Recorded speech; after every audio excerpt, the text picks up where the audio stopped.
wawasan Nusantara adalah keutuhan Nusantara atau nasional dalam pengertian cara pandang yang selalu utuh menyeluruh dalam lingkup Nusantara dan demi kepentingan nasional.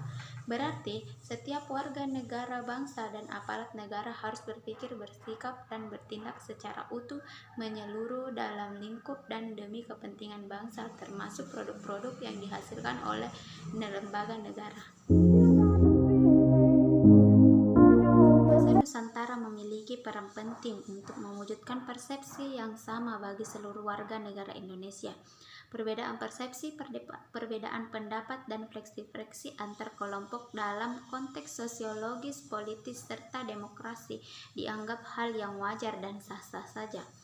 Di atas justru diharapkan dapat menghasilkan masyarakat yang dinamis dan kreatif, sinergis untuk saling menyesuaikan menuju integrasi.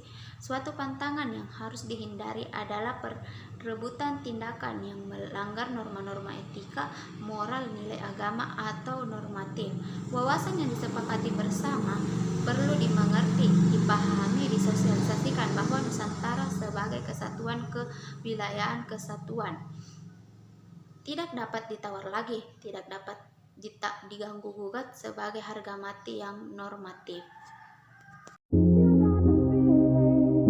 Sumber yang melatar belakangi berkembangnya wawasan Nusantara itu dibagi menjadi 3. Yang pertama itu sumber histori. Tidak hanya melalui peraturan perundangan nasional, bangsa Indonesia juga memperjuangkan konsepsi wawasan Nusantara berdasar deklarasi Juanda ke forum internasional agar mendapat pengakuan bangsa lain atau masyarakat internasional. Kedua, sumber sosiologi bermula dari wawasan kewilayahan. Namun seiring tuntunan dan perkembangan konsepsi wilayah, negara mencakup pandangan akan kesatuan politik, ekonomi, sosial, budaya sebagaimana dalam rumusan HBNE 1998.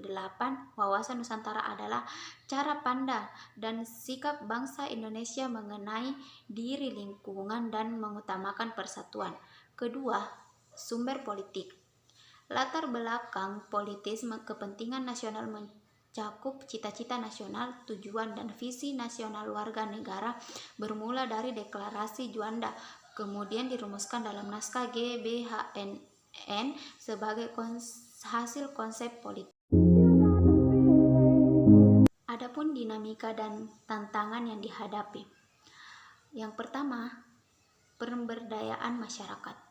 John Nabis dalam bukunya Global Paradox menyatakan negara harus dapat memberikan peranan sebesar-besarnya kepada rakyatnya.